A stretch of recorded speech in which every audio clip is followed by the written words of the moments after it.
नमस्कार, मैं रविंद्र कुमार और हमारे साथ हैं इंजीनियर हरिकेश्वर बाबू। नमस्कार। हम लोग आज बात करेंगे जो आज का दिन है काफ़ी महत्वपूर्ण दिन है और स्वतंत्रता दिवस के पूर्व संध्या पे हम लोग आपसे बातचीत करना चाहते हैं। क्या कुछ देश में आज लोगों को प्रतिनिधित्व मिल पाया है जो पीछे जो छूट चुके हैं लोग? आखिर क्या कारण है कि लोगों को आज तक अपनी समाज का जो है प्रतिनिधित्व नहीं मिल पाया है? क्या कारण हो सकता है सर? पहले तो स्वतंत्रता दिवस के पूर्व संध्या पर देश के सभी नागरिकों को जय भीम, नमो बुद्धाय, जय संविधान जी। और आपका ये सवाल है कि ये इतना आज़ादी के इतना दिनों बाद हो गया, लेकिन अभी तक क्या सभी वर्गों का प्रतिनिधित्व मिल पाया? तो इसमें स्पष्ट है कि अभी तक साधारण प्रतिनिधित्व तो SC/ST को कहीं कहीं मिल गया है, न्यायपालिका को छोड़कर। लेकिन सिर्फ साधारण प्रतिनिधित्व से काम नहीं चलने वाला है। डॉक्टर अंबेडकर ने स्पष्ट रूप से संविधान में व्यवस्था किया कि सक्षम एवं निर्णायक प्रतिनिधित्व सभी वर्गों का। तो अभी सक्षम और निर्णायक प्रतिनिधित्व की जरूरत है। आज जब तक सक्षम एवं निर्णायक प्रतिनिधित्व नहीं होता है SC/ST OBC का MBC का, तब तक सामाजिक न्याय की कल्पना करना बेईमानी होगा। जी। देश के लोग खुशहाल तभी होंगे, देश के लोग मजबूत तभी होंगे जी, जब उनके साथ भेदभाव, बेईमानी और ये अन्याय रुकेगा। और डॉक्टर अंबेडकर ने इन्हीं तीनों को रोकने के लिए, इन्हीं तीनों उद्देश्यों की पूर्ति के लिए प्रतिनिधित्व का व्यवस्था किया जी। लेकिन दरअसल आज जो लड़ाई है, दो तरह की लड़ाई है। कुछ लोग हैं जो हर एक जगह हावी हैं जी, वर्चस्व बनाए हुए हैं सत्ता पर, वर्चस्व बनाए हुए कार्यपालिका में, वर्चस्व बनाए हुए हैं न्यायपालिका पर, वर्चस्व बनाए हुए हैं विधायिका पर। तो वे लोग किसी भी स्थिति में नहीं चाहते कि SC/ST MBC OBC का वर्चस्व नहीं, कम से कम प्रतिनिधित्व पूरा हो। जैसे ही वो प्रतिनिधित्व पूरा होगा इनका, तो बेईमानी नहीं कर पाएंगे, वो भेदभाव नहीं कर पाएंगे। आज चूंकि उसी के कारण, अन्याय, भेद और बेईमानी के कारण आज वो लोग आगे हैं, तो इसीलिए वो लोग बार बार उसको रोकने का प्रयास करते हैं। और जो अम्बेडकरवाद को मानने वाले लोग हैं, वो सक्षम प्रतिनिधित्व, निर्णायक प्रतिनिधित्व को पाने के लिए लड़ रहे हैं। तो मूल रूप से यही दोनों के बीच लड़ाई है। सर, एक बड़ा सवाल आपसे है सर। जैसा कि आप जानते हैं कि पार्टी में जो एकल पद होता है, जैसे कि प्रधानमंत्री, सरकार में ठीक है, हाँ, सरकार में, और पार्टी का जो प्रमुख है, अध्यक्ष है, और उसके कुछ अफसर हैं, IAS अफसर, वो सारे लोग मिला के सरकार चलाते हैं। नहीं, वही नहीं चलाते हैं ना। देखिए, अलग अलग विंग है। जैसे विधायिका है जो MP और MLA जीत के जाते हैं, तो उनका काम है कानून बनाना कि कैसे देश चलेगा, किस रास्ते चलेगा, वो निर्धारण करते हैं विधायिका। तो वहां पर प्रतिनिधित्व की जरूरत है। उसके बाद सरकार बना। देखिए आरक्षण, एक मिनट, सरकार बना तो सरकार के मान लीजिए कि काम काज देखेंगे IAS IPS और जो कितना कर्मचारी है वो देखेंगे। तीसरा मान लीजिए कि इन्हीं के दोनों के बीच में अगर कहीं कोई गड़बड़ी है, अगर न्याय पूर्वक काम नहीं हो रहा है, तो उसको देखने के लिए न्यायपालिका है। तो ये तीन चीज है। तो तीनों जगह मान लीजिए कि कानून बनाने में भी, उसका इम्प्लीमेंटेशन करने में भी, और मान लीजिए कि न्यायपालिका में भी, तीनों जगह जब तक सभी वर्गों का सक्षम और निर्णायक प्रतिनिधित्व नहीं होगा, वहाँ कुछ भी संभव नहीं है। अभी एकमात्र एक ही लड़ाई है, दूसरा कोई लड़ाई है ही नहीं, और सब नकली लड़ाई है। देखिए सर, आरक्षण के द्वारा कुछ सीट रिजर्वेशन है, हाँ ठीक है, लेकिन वो जो रिजर्वेशन है वो किसी पार्टी के अंदर है, चाहे जो भी भारत की जितने भी लोकतांत्रिक पार्टी है उसके अंदर है, और पार्टी का प्रमुख अध्यक्ष होता है, और उसके खिलाफ कोई बोल नहीं सकता है, क्योंकि वो पार्टी के गाइडलाइन के अनुसार चलना पड़ता है। और उस पार्टी में कई जातियां का प्रतिनिधित्व होता है, लेकिन बहुत सारा स्वर्ण जाति का भी प्रतिनिधित्व है और बैकवर्ड शेड्यूल कास्ट सबका है, लेकिन वो सारे के सारे लोग हैं पार्टी के प्रति उत्तरदायित्व होते हैं, ना कि समाज के प्रति होते हैं। इसलिए समाज का जो है किसी तरह का कोई भलाई नहीं हो पाया है 75-76 साल में। तो क्या इस पार्टी को कुछ विकल्प मिलना चाहिए? देखिए पार्टी तो बहुत सा है, पार्टी बनाने के लिए सभी लोग स्वतंत्र हैं, लेकिन पार्टी देश नहीं चलाती है। पार्टी सिर्फ इतना ही करती है कि एमपी और एमएलए में टिकट देती है, अगर उनके ज्यादा लोग जीत गए तब सरकार में आ गए, ठीक है। लेकिन मेन सरकार में जो आ गए, चाहे किसी पार्टी को हो, सरकार में आ गए, चाहे विधायिका जो जीत के गया, एमपी और एमएलए जीत गया, वो सरकार का आदमी हुआ, वो सरकार का काम करता है, विधायिका का काम करेगा, नियम कानून बनाएगा।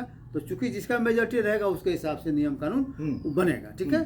तो और नियम कानून भी बनेगा, तो ऐसा नहीं कि जो मन जो बना देगा, नियम कानून भी बनेगा। तो संविधान का जो मौलिक अधिकार है, जो मौलिक संरचना है, जो मूल तत्व है, उसके विरुद्ध जाके कोई कानून नहीं बना सकता है। एकदम संविधान में गाइडलाइन है कि आप मेजोरिटी भी है तो ऐसा नहीं है कि मौलिक जो संरचना है, मूल स्ट्रक्चर है, उसको आप तहस नहस करके कानून बना दीजिएगा, वो नहीं चलेगा। आप आपने सही कहा, वो सरकार के आदमी हो गए, लेकिन वो पार्टियां जो है वैसे ही व्यक्ति को मतलब कि टिकट देती है जो व्यक्ति उस पार्टी के प्रति वफादार हो, उस पार्टी के प्रति बोलते हो, उस पार्टी का मतलब काम करते हो। वैसे व्यक्ति को नहीं टिकट मिलता है जो जनता के प्रति बात बोलते हैं या जनता के प्रति लड़ते हैं। तो कैसे सरकार तक और सरकार के कुर्सी तक वो व्यक्ति, जनता का व्यक्ति पहुंच पाएगा? वो पार्टी का व्यक्ति पहुंच रहा है आज तक 75-76 साल में। नहीं तो वजह है ना कि आप वन मैन शो करते हैं ना, पार्टी नहीं, वन मैन शो।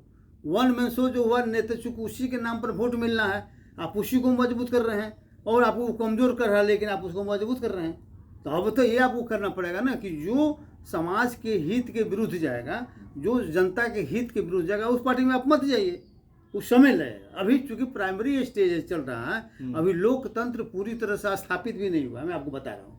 अभी तो सर लोकतंत्र आपने कहा बहुत बड़ी बात कि अभी स्थापित नहीं हुआ जब प्रक्रिया में एक व्यक्ति का उम्र पार हो जाता है 75 साल, जीवन समाप्त हो जाता है, और आपने कह रहे हैं कि अभी तक लोकतंत्र शुरुआत नहीं हुआ। तो शुरुआत होने में मतलब प्राइमरी अवस्था है, तो पीक में कब आएगा? गुलाम का कितना दिन हुआ? 10,000 साल, 15,000 साल से ज्यादा दिन तक लोग गुलाम रहा। तो इतना दिन का गुलाम आदमी चाहेगा 75 साल में स्वतंत्र लोकतांत्रिक व्यवस्था में आ जाएगा। अभी आप देखते हैं ना, जैसे आप 1 मिनट देखिए कि जैसे लालू का बेटा 8वां पास 9वां पास, लेकिन पूरे देश के लोग, बिहार के लोग उसको नेता मान लिए। क्यों? क्योंकि वो लालू यादव का बेटा है। चिराग पासवान रामविलास पासवान का बेटा है। चिराग पासवान यहाँ का मान लीजिए दिल्ली में उसका सब कुछ रहा है, यहाँ बिहार के बारे में बहुत ज्यादा उसको नॉलेज नहीं, जानकारी है, लेकिन चूंकि रामविलास पासवान का बेटा है तो इसीलिए राजा का बेटा है, इसीलिए लोग आसानी से उसको एक्सेप्ट कर लेता है। और साधारण गरीब परिवार का आदमी अगर कोई बहुत संघर्ष करेगा तब भी वहां नहीं पहुंच पाएगा। तो इसीलिए मैं कह रहा हूं कि अभी राजतंत्र ही स्थापित है। राजतंत्र मतलब कि राजा के बेटा को आसानी से राजा मान लेना, राजा की पत्नी को आसानी से रानी मान लेना। जैसे मान लीजिए लालू यादव जेल जाने लगे तो क्या हुआ, राबड़ी देवी को मुख्यमंत्री बना दिया, सभी लोगों ने एक्सेप्ट कर लिया। जी, देश में ऐसे कई उदाहरण, बहुत से उदाहरण है। तो कहने का मतलब कि अभी राजतंत्र ही चल रहा है, कहने के लिए लोकतंत्र है, लेकिन लोकतंत्र धीरे धीरे अब आ रहा है। पहले आप याद की हुईएगा कि हमको भी याद होगा, आप भी जो बच्चे होंगे, तो वोटिंग जो पैटर्न होता था, वोटिंग पहले SC ST को चाहे गरीब तबके के लोगों को वोट नहीं देने दिया जाता था जी, उसको मार के खदेड़ दिया जाता था जी, ठीक है। विधायक कहीं जाता नहीं था जी, विधायक को घूमने की जरूरत नहीं थी वोट लेने के लिए, MP को जाने की जरूरत नहीं थी, MP और विधायक का कोई मुंह नहीं देखता था जी, उसका आदमी वहां रहता था, वो घूम के पैसा लिया, सवेरे घूम गया, वोट ले लिया, जबरदस्ती ले लिया, नहीं तुम्हारा वोट पड़ गया, ठीक है। लेकिन आज स्थिति बदल गई, आज स्थिति नहीं है, आज प्रत्येक विधायक को घर घर जाना पड़ता है, अगर किसी का नहीं जाएगा तो आदमी उसको वोट नहीं करेगा। तो ये लोकतंत्र का ही देन है, लेकिन अभी वो प्रक्रिया में है, अभी पूरी तरह से नहीं हुआ है, अभी थोड़ा सा चेंजेज हुआ है। तो आज विधायकों को घरे घरे गली गली घूमना पड़ रहा है, ठीक है, लोगों को पैसा बढ़ना पड़ रहा है। लेकिन जब पूरी तरह से लोकतंत्र स्थापित हो जाएगा, मजबूत हो जाएगा, तब बिचौलिया तिचौलिया जितना लोग हैं सब गायब हो जाएंगे और तब सही तरीके से सब काम होगा। उसमें अभी समय लगेगा, हमको लगता है कि कम से कम 50 साल और लगेगा।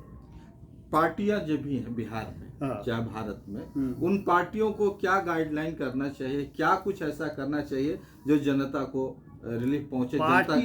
पार्टियों को जनता से कोई लेना देना नहीं। अभी के परिस्थिति में एक कांग्रेस थी जो आज़ादी की लड़ाई लड़ी थी, तो उसके जो लीडर थे उस समय जब देश आज़ाद हुआ, स्वतंत्रता मिली, तो उस समय के जो लीडर थे, चाहे समाजवादी, बाद में समाजवादी पार्टी बन गया, तो समाजवादी लीडर थे, ये लोग थे, तो दोनों में एक बड़ा उत्साह था और देश के प्रति हमदर्दी था, देश के प्रति दर्द था कि कितना मुश्किल से, कितना संघर्ष के बाद हम लोगों ने इस मुहिम को पार किया, इस मुकाम को हमने हासिल किया, तो उनके प्रति दर्द था। लेकिन बाद की जो पीढ़ी आई है, बाद की जो पीढ़ी स्वतंत्रता, और धीरे धीरे वो लोग चले गए, तो नई पीढ़ी आई है, तो नई पीढ़ी को स्वतंत्रता कैसे मिला उसका दर्द है ही नहीं। तो अब जो भी है वो पैसा बटोरने के लिए, पैसा कमाने के लिए राजनीति में जा रहा है। एक तरह से राजनीति बिजनेस हो गया जी। राजनीति जो है एक बिजनेस हो गया और नतीजा हुआ कि राजनीति में जाना वही जाना चाहता है जिसके पास पैसा है और एक तरह से पूंजी लगाता है वहाँ पूंजी कमाने के लिए, जिसे बिजनेस हो ना, उसी तरह से राजनीति मालिक हो गया। गरीब का आदमी कोई सोच नहीं सकता है कि हम राजनीति करेंगे, हम चुनाव लड़ेंगे, MP MLA का चुनाव लड़ेंगे, वो कभी सोच भी नहीं सकता आज के तारीख में। महंगा हो गया। देखिए, चुनाव आयोग समय समय पर सुधार करती है कि इतना खर्च करना चाहिए, इतना प्रचार में खर्च करना चाहिए, इस तरीके से होना चाहिए, लेकिन चुनाव आयोग को भी इसमें क्या सुधार करना चाहिए? चुनाव आयोग को सबसे पहले मेरे समझ से जैसे ही चुनाव प्रक्रिया शुरू हो जी, तो प्रचार बंद हो जाना चाहिए। किसी को प्रचार करने का राइट नहीं। जो आपको काम करना है 5 साल तक काम करिए, 5 साल के तक काम करने से लोग आपको पहचानेगा, जानेगा।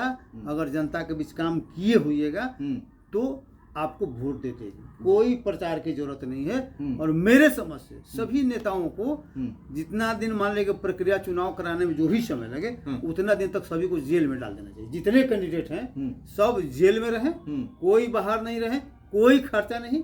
चुनाव मान लीजिए कि हो जाए, उनका एज में काउंटिंग के दिन चल जाए, काउंटिंग हो जाए, रिजल्ट हो जाए, जिसको आपने जिसको सर्टिफिकेट मिला अपना जाए। तो ये जो प्रक्रिया में पैसा का जो खर्च है, जो चुनाव आयोग जो 5-5 करोड़ रुपया, 10-10 करोड़ रुपया, 1-1 करोड़ रुपया जो देती है, तो 1 करोड़ रुपया अगर खर्च करने का परमिशन देती है तो कम से कम 5 करोड़ वहाँ खर्च होता है। अच्छा, हाँ, ये बहुत बड़ी बात है। चुनाव आयोग अपने ही बातों पे अडिग नहीं रहती है, अपने ही चीजों को जांच सही से नहीं कर पाते।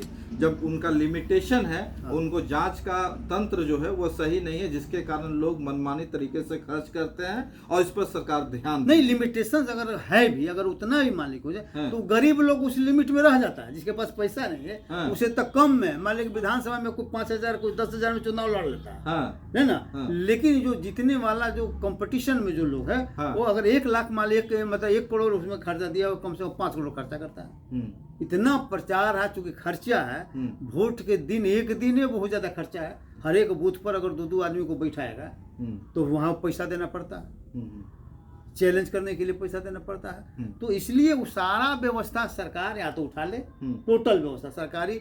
आप प्रचार तंत्र जो भी है, प्रचार भी आप जनरल आप मत कराइए, प्रचार भी कराइए 2-4 जगह 10 जगह हम भाषण करा दीजिए सबको ज्वाइंटली। सरकारी व्यवस्था कर दे, चुनाव आयोग व्यवस्था कर दे, सबका भाषण शुरू हो जाए 5 जगह 10 जगह, और बाद आप जाइए, आपको जाने की जरूरत नहीं है। पब्लिक को खर्चा करने की जरूरत वहाँ नहीं पड़े, तब जाकर मान लीजिए लोकतंत्र स्थापित होगा। अभी चुनाव प्रणाली सबसे बड़ा बाधक है लोकतंत्र का स्थापित करना, चुनाव आयोग। चलिए, बहुत बहुत धन्यवाद। हम अपनी चर्चा यहीं समाप्त करते हैं।